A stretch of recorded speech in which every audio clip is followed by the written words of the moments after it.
Hello, everyone, and welcome to Right Wing Rising. Please be sure to like this video down below before you are finished watching, and subscribe to the channel if you are new. Help me achieve my goal of getting to 800 subscribers by the end of the month. Your support greatly helps the channel, so I thank you very much. In today's installment of my 240 to Win series, we're going to be talking about the state of Connecticut, which is a place that the GOP used to actually win elections in quite often, but is now completely dominated by the Democrat Party, except for governor races usually being competitive, with the past four all being close to varying degrees, but still seeing the Republicans fail to get over the hump and fall short. At the presidential level, it voted red for 5 straight cycles, from 1972 to 1988, but since then, the GOP hasn't even been able to win more than 2 counties in a presidential year. Bill Clinton won it by only around 6 points in 1992, carried it once again in 1996, this time by nearly 20 points, and won every county in his re-election bid. In 2000, Al Gore won it by 17.5 points, but Bush made up a lot of ground in 4 years, only losing it by about 10 to John Kerry, and Democrats lost a county to Bush in the state the first time that happened in a decade. Democrats once again swept the state and all its counties 4 years later, this time with Obama winning by a whopping 22 points. In 2012, Romney flipped the northwestern county of Litchfield that Bush won in 2004, but only narrowed his margin of defeat to over 17 points. Trump lost the state by less than 14 points to Hillary Clinton in 2016, nearly cracking 41% of the total vote and flipping Windham County in the northeastern corner, making him the first Republican presidential candidate to win 2 counties in Connecticut in nearly 30 years. As the nation shifted to the left in 2020, so did Connecticut, with Biden winning by approximately a margin of 20%, but Trump still held on to both Litchfield and Windham counties. A lot of this shift can be attributed to Biden doing very well overall in the Northeast, since he is from the greater Philadelphia area, a strength that Kamala Harris cannot claim to have, since she is California Kamala from the complete opposite coast. Additionally, there is actually a surprisingly large working-class population, about 1/3 of the workforce in this state, since it is quietly a place that has many manufacturing jobs and a decent amount of farms and rural areas, for it holding the distinction of being a very urbanized state. So if his campaign and supporters in Connecticut can tap into these key demographics and areas that are favorable to Trump and his policy positions, look for him to run up the margin in the 2 counties he has won in the past, increase his vote share in the counties of Middlesex and Tolland, or even flip them on a good night, which he was close to doing in 2016, and shrink the size of Harris's victories in the cities and more urban and suburban counties. If part or all of this happens, it's quite possible that Trump gets the state within 15 points once again. The lone poll of the election here had the state at exactly that margin, so it's definitely not crazy or out of the realm of possibility to think that could happen.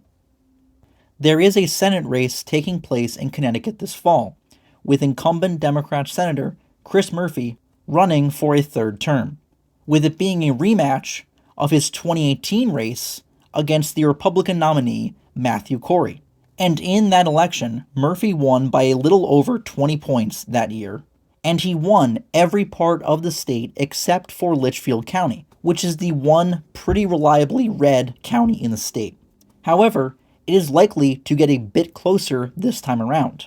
The only poll of this election, conducted back in September, had Murphy up over Corey by 16 points, but Murphy only polled at 51% in that sample.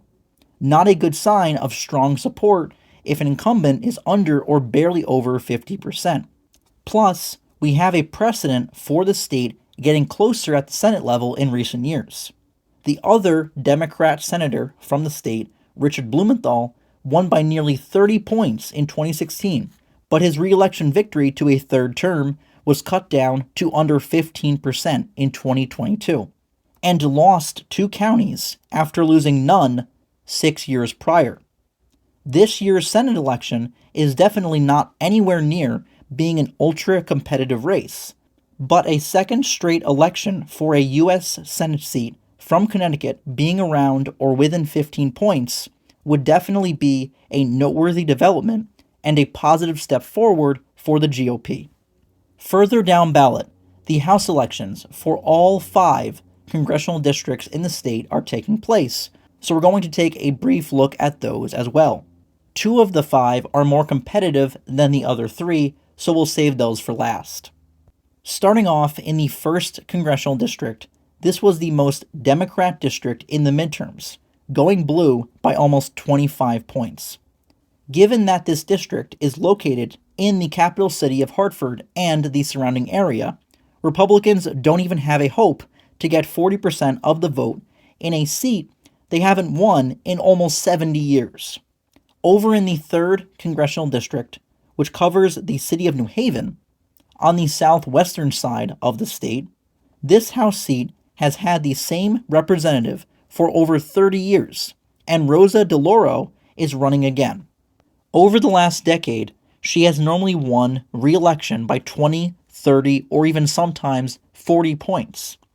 But in the midterms, she randomly only won by 16. I highly doubt it gets any closer this time, after it was shockingly narrow by comparison to past years, especially since the GOP nominee in 2022 was the daughter of a former congressman, so it's possible that helped her to do better.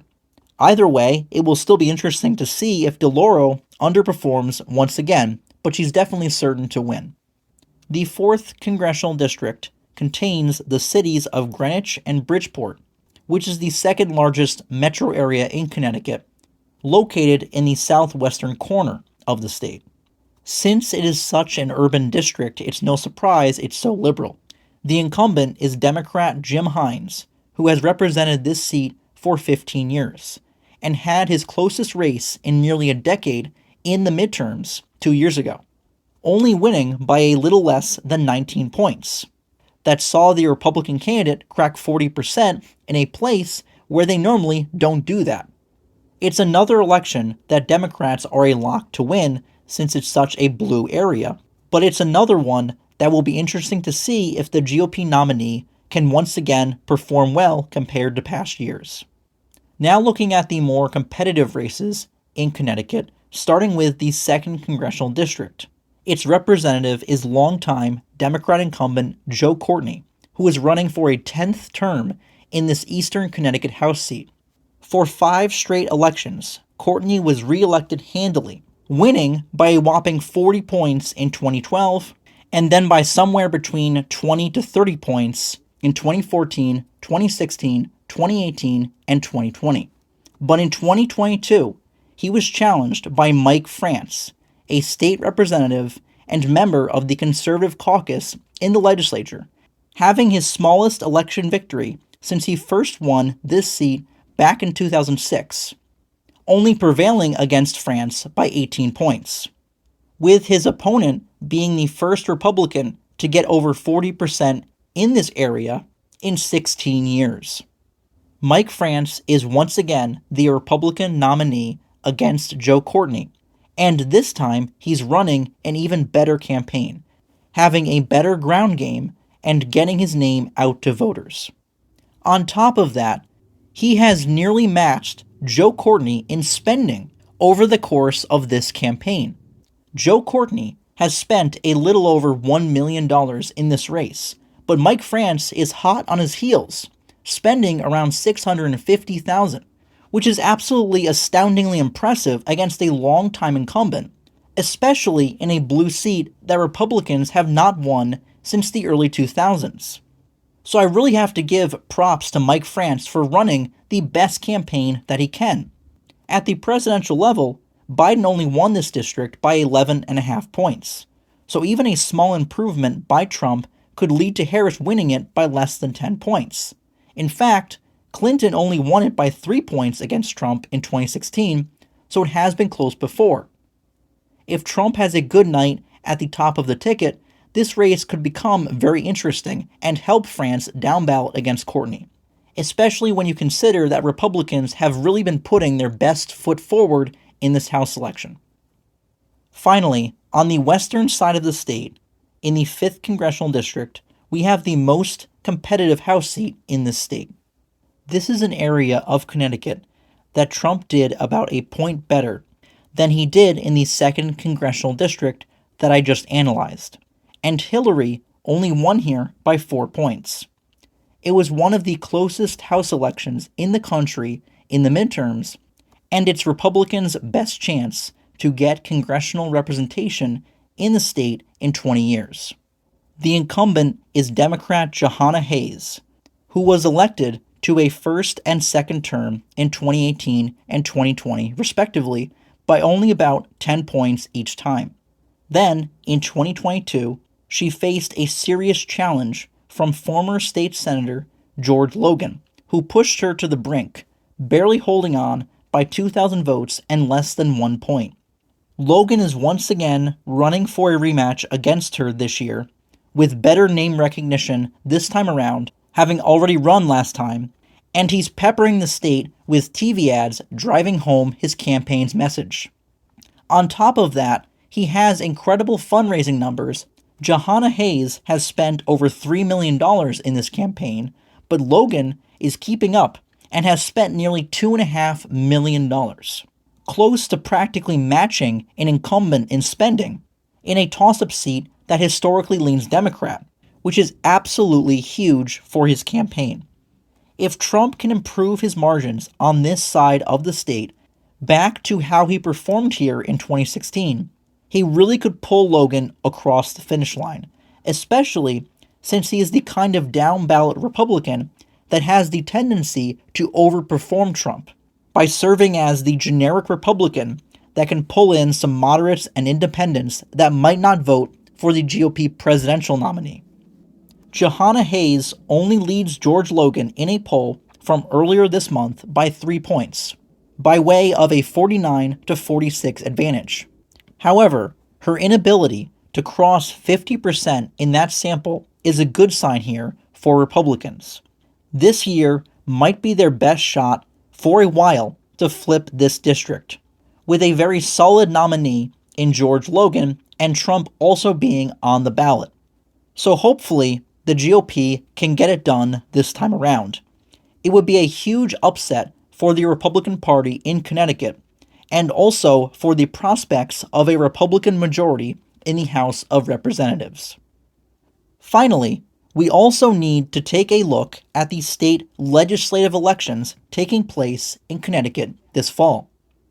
Democrats hold a 98-53 advantage in the state House, and a 24-12 edge in the state Senate. Outside of the aforementioned competitive House elections, this is the next best chance for Republicans to expand their very limited influence in the state. Starting with the state Senate, they only need to pick up 6 seats to erase the Democrat majority there. Obviously, this would still be an uphill climb to do so in this overall liberal-leaning state, and I would not expect them to do that this year. But taking back the upper chamber of the state legislature should be the short-term goal of the Connecticut Republican Party in order to gain some actual power and an actual say in the legislation that is passed in the state government. And hopefully that starts by gaining 1 or 2 more districts this November. To do so, they first need to hold the swing districts that they are already in control of to solidify their ranks at 12 members and expand from there. At the bare minimum, the GOP needs to avoid losing any more ground in the state Senate to make sure future success there can actually be a reality down the road, especially since a path to a majority in the state House does not currently exist. So the state Senate is their one current chance. Speaking of the lower chamber, Republicans would need to pick up a whopping 23 districts to gain control, so it's going to be a while before that can change. As for this year, they could start chipping away and narrowing the current Democrat majority. They have a high floor but a low ceiling in the state house, and what I mean by that is even if they are to lose seats to the Democrats this election, they would still, at worst, be in the high 40s compared to the low 50s where their numbers sit at now. But even in a good year, they probably would only be able to pick up a moderate gain of 5 to 10 seats. So their ranks could grow to the high 50s or even low 60s, but this would mean that there would still exist a sizable gap between them and the Democrats that they would have to close to get the majority. Hopefully, with Trump at the top of the ticket, supercharging Republican voter turnout, and voters remembering when they go to the ballot box the poor economy under the Biden-Harris administration and Democrat rule in Washington, D.C. the last 4 years, the Connecticut GOP is able to protect the legislative districts they currently hold and also see decent gains in both chambers. In summary, Republicans have made elections closer in the state of Connecticut and done well at the local level in the last 3 years. So it will be very interesting to see the results here on election night to determine if those recent performances were just flukes or if the GOP has actual momentum in this New England state that can continue and carry Republicans in important races there this year.